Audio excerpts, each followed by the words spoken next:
고등학교에 다닐 때 학교에 예수님을 믿는 사람이 아주 드물었습니다. 지금 기억하기로 같은 반에 나를 포함해서 3사람뿐이었습니다. 물론 학교 재단이 기독교 관련이 전혀 없었습니다. 구한 말 나라의 어려움 가운데 민족 지도자를 세우겠다는 목적으로 설립된 학교였고, 전반적인 분위기는 불교 분위기였습니다. 그때 다른 친구들이 교회를 다니는 우리를 보면서 놀라움을 표시했습니다. 공부를 특별히 잘해서요? 인격이 출중해서가요? 아니었습니다. 너 교회 다닌다며? 너희는 공일날 하루 종일 교회에서 때운다며? 그때는 토요일에도 학교를 갔지 않습니까?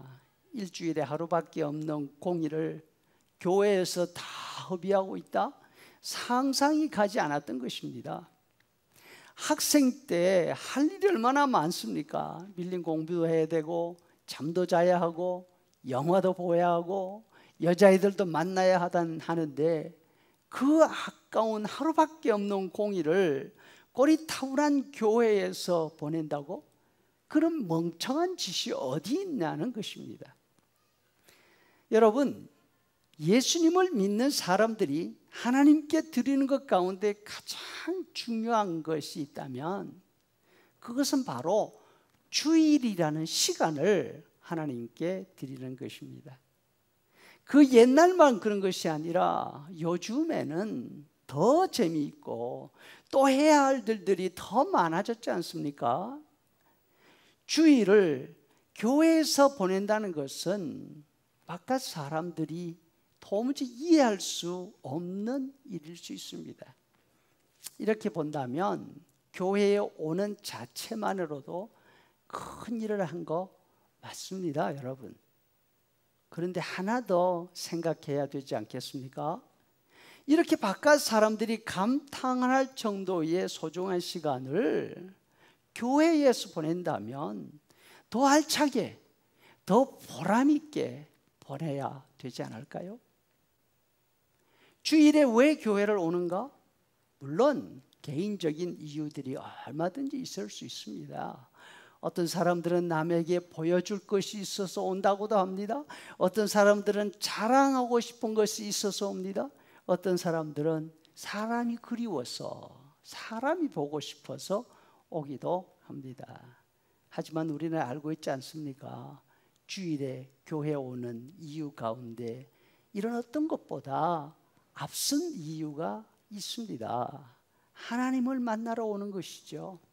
하나님께 예배하고 하나님께로 은혜를 받아야 하기 때문에 오는 것이죠. 만약 교회에 오는 목적이 하나님이 주시는 은혜 때문에 온다면 그 초점을 누구에게 맞춰야 할까요? 신약 성경에서 고넬료라고 하는 사람은 아주 중요한 인물입니다. 교회가 예루살렘에서 시작됩니다. 유대인들에게만 복음이 전해지고 있을 때 하나님은 이방인들에게도 복음을 전해서 예수 믿는 사람들이 일어나기를 원하셨습니다. 바로 이때에 하나님이 이방인 전도의 문으로 선택한 사람이 고넬료입니다. 이 사람은 순수 로마 사람이었습니다. 전쟁을 치르는 군인이었습니다. 사람들의 예상과 어긋납니다. 그런데 하나님은 왜 이런 사람을 전도의 문으로 택하셨을까? 그 이유는 아주 간단합니다. 비록 이방인이고 비록 거친 군인이었지만 그 속에 하나님을 사랑하는 마음이 있었습니다. 하나님이 좋아하시는 것들을 찾고 있었습니다. 하나님이 좋아하시는 것들을 실천할 마음이 있었던 것이죠.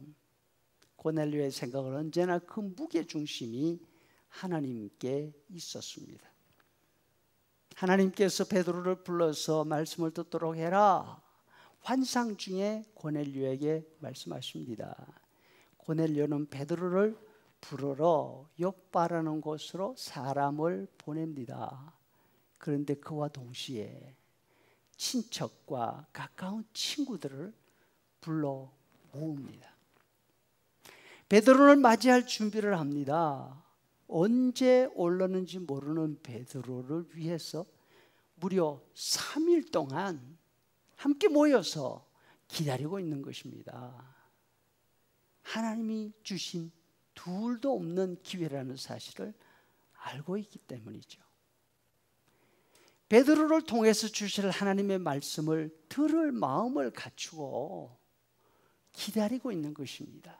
여러분, 우리에게 이런 마음이 있지요? 33절에 보니까 이제 우리는 주께서 당신에게 명하신 모든 것을 듣고자 하여 다 하나님 앞에 있나이다. 고넬료의 이 말을 들은 베드로의 마음속에 이런 생각이 들었습니다.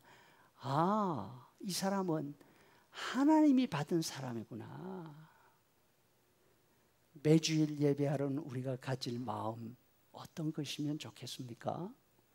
미리 와서 말씀을 듣기 위해서 모여서 준비하고 기다리는 그 마음이 아닐까 생각합니다.